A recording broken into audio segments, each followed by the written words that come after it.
नमस्कार दोस्तों, मैं आपका दोस्त एडवोकेट आशुतोष पांडे। स्वागत है आपका हमारे यूट्यूब चैनल टेक्नो लॉयर में। दोस्तों, आज हम बात करेंगे घरेलू हिंसा से महिलाओं के संरक्षण अधिनियम 2005 के बारे में। –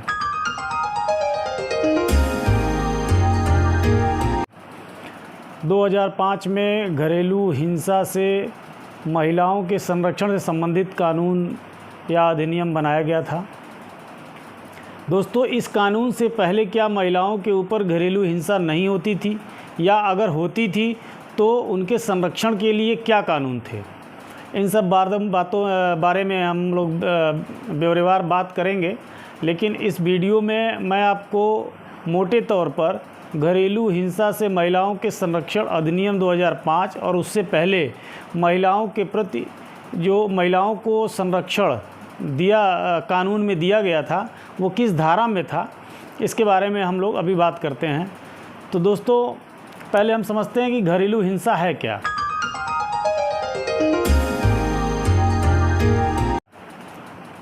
घरेलू हिंसा शब्द जो है, इसी से यह परिलक्षित होता है, इसी से यह स्पष्ट हो रहा है कि जो महिलाएं घर में निवास करती हैं और घर में रहते हुए उनके साथ उनको अपमानित किया जाता है, शारीरिक, मानसिक, लैंगिक या आर्थिक रूप से। तो ऐसी पीड़िताओं के लिए, पीड़ित महिलाओं के लिए जो कानून सरकार ने बनाया सन 2005 में, उसे नाम दिया गया घरेलू हिंसा से महिलाओं का संरक्षण अधिनियम 2005। इसमें दोस्तों कुल 37 धाराएं हैं और इसे आम बोलचाल की भाषा में डीवी एक्ट के नाम से जानते हैं, डोमेस्टिक वायलेंस एक्ट के नाम से भी जाना जाता है। और कोर्ट कचहरी में अमूमन इसी का प्रयोग होता है कि डीवी एक्ट किसी के ऊपर लगाया गया है। तो वो जो डीवी एक्ट लगता है तो उसमें जो प्रमुख धाराएं हैं, धारा 9, धारा 12, धारा 13, 14, 15 से लेके 22 तक की जो धाराएं हैं वो घरेलू हिंसा से महिलाओं के संरक्षण अधिनियम 2005 के तहत किसी के ऊपर अधिरोपित किए जाते हैं। दोस्तों, मुख्यतः किसी व्यक्ति के ऊपर घरेलू हिंसा का मुकदमा तब होता है जब वह किसी अपनी पत्नी या घर में जो महिला है उसके ऊपर उसके आर्थिक, शारीरिक, मानसिक कष्ट पहुंचाया जाता है, तो वो महिला डीवी एक्ट के तहत मुकदमा दाखिल कर सकती है।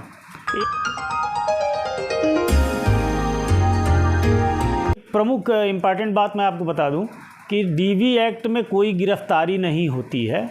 महिला अपने पति से या आरोपी व्यक्ति है जिसके ऊपर अधिरोपित किया जा रहा है डीवी एक्ट का मुकदमा, उससे खर्चा मांग सकती है, अपने जीवन यापन के लिए उससे अनुतोष मांग सकती है।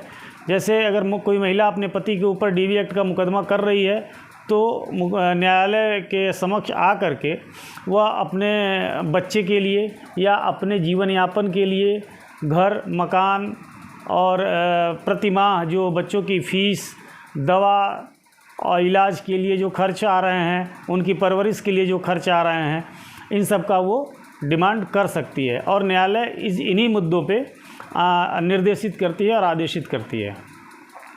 तो ये डीवी एक्ट का मेन उद्देश्य यह था कि जो महिलाएं परिवार में रहते हुए और प्रताड़ित की जा रही हैं, मानसिक रूप से प्रताड़ित की जा रही हैं, उन्हें गाली देना, बच्चे न होने पर ताने देना, बेटा या बेटी होने पे उनको प्रताड़ित करना, या जैसे कम दहेज लाने का ताना मारना, मानसिक पीड़ा देना, उन्हें गाली देना, उन्हें अपमानित करना 4 लोगों के बीच में, या उसे इन्फीरियर दिखाना, तो ये जो होता है ये डीवी एक्ट के तहत आता है। शारीरिक पीड़ा पहुंचाना यानी उसे मारना, पीटना, गाली देना, दांत से काट लेना, डंडे से मारना या चप्पल से मारना, ये सारी चीज़ें एक बहुत ही क्रूरता के श्रेणी में आती है। और इन्हीं क्रूरताओं को देखते हुए सरकार ने अधिनियम 2005 बनाया, जिसे डीवी एक्ट का नाम दिया गया।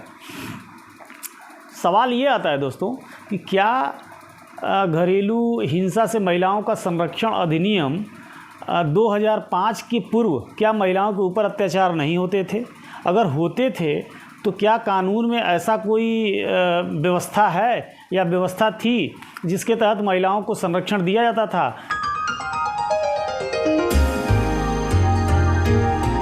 तो इसका उत्तर होगा दोस्तों हाँ।